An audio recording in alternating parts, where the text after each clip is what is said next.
রাজভবনে পৌঁছলেন মুখ্যমন্ত্রী মমতা বন্দ্যোপাধ্যায়। যে ছবি আপনারা দেখছেন, রাজভবনে পৌঁছে গেলেন মুখ্যমন্ত্রী মমতা বন্দ্যোপাধ্যায়। কিছুক্ষণ আগেই সেখানে পৌঁছেছেন প্রধানমন্ত্রী নরেন্দ্র মোদী এবং আজ মোদী মমতা বৈঠক, মোদী মমতার সাক্ষাৎ। আমাদের সঙ্গে এই মুহূর্তে রয়েছেন প্রতিনিধি আবির। আবির, কি আপডেট? দেখো, 5:40 মুখ্যমন্ত্রী মমতা বন্দ্যোপাধ্যায় তিনিও প্রবেশ করলেন রাজভবনে এবং যেটা দেখা গেল তিনি একটি ফাইল নিয়ে রাজভবনের মধ্যে তিনি প্রবেশ করছেন। তোমাকে আমরা যেটা শুরুতেই বলছিলাম যে যেখানে প্রধানমন্ত্রী যান মুখ্যমন্ত্রীকে সেখানে তিনি দেখা করেন, যেটা অনেকেই বলেন যেটা একটি প্রোটোকলের বিষয় বা দীর্ঘদিন ধরে এই প্রথা কি চলে আসছে।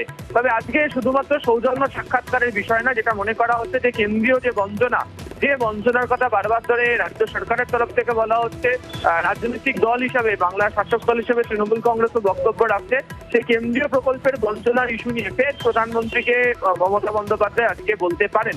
এর আগে আমরা জানি যে দিল্লিতে সাংসদদেরকে সঙ্গে নিয়ে মমতা বন্দ্যোপাধ্যায় তিনি গিয়ে দেখা করে এসেছিলেন।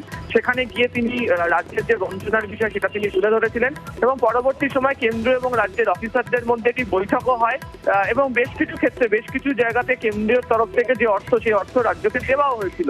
যদিও রাজ্যের তরফ থেকে বারবার অভিযোগ করে বলা হচ্ছে আবাস সহ বিভিন্ন ক্ষেত্রে, বিশেষ করে 100 দিনের কাজের ক্ষেত্রে এখনো পর্যন্ত কোনো অর্থ রাজ্যকে দেওয়া হচ্ছে না এবং 100 দিনের কাজের যে অর্থ তা ইতিমধ্যে রাজ্য সরকার দেওয়ার কাজ ইতিমধ্যে শুরু করে দিয়েছে। আবাসের ক্ষেত্রে তারা কার্যত কেন্দ্রকে তারা একটা ডেডলাইনও তারা বেঁধে দিচ্ছে, সেই ডেডলাইনের মধ্যে যদি টাকা না দেওয়া হয় তাহলে রাজ্য সেই টাকা দেওয়ার ব্যবস্থা করবে। ফলে যে পরিস্থিতি, তাতে কেন্দ্রীয় প্রকল্পে টাকা না পাওয়ার অভিযোগকে সামনে রেখে লাগাতার তৃণমূলের তরফ থেকে এবং সরকারের তরফ থেকে বিভিন্ন প্রক্রিয়ায় কথা বলা হয়েছে। যেহেতু কয়েকদিনের মধ্যে মনে করা হচ্ছে নির্বাচন ঘোষণা করে দেওয়া হবে এবং তার আগে কার্যত বিভিন্ন সরকারি অনুষ্ঠান এবং একই সঙ্গে রাজনৈতিক মঞ্চেও প্রধানমন্ত্রী নরেন্দ্র মোদীকে আজকে দেখতে পাওয়া যাচ্ছে। ফলে আজকে মমতা বন্দ্যোপাধ্যায় যে সাক্ষাৎ করছিলেন প্রধানমন্ত্রী নরেন্দ্র মোদীর সঙ্গে, সৌজন্য সাক্ষাৎকারের পাশাপাশি এই ইস্যু তিনি তুলে ধরতে পারেন।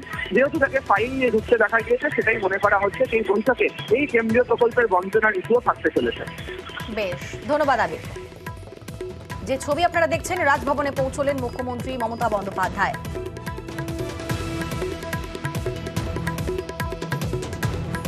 জেলা এক্সপ্রেস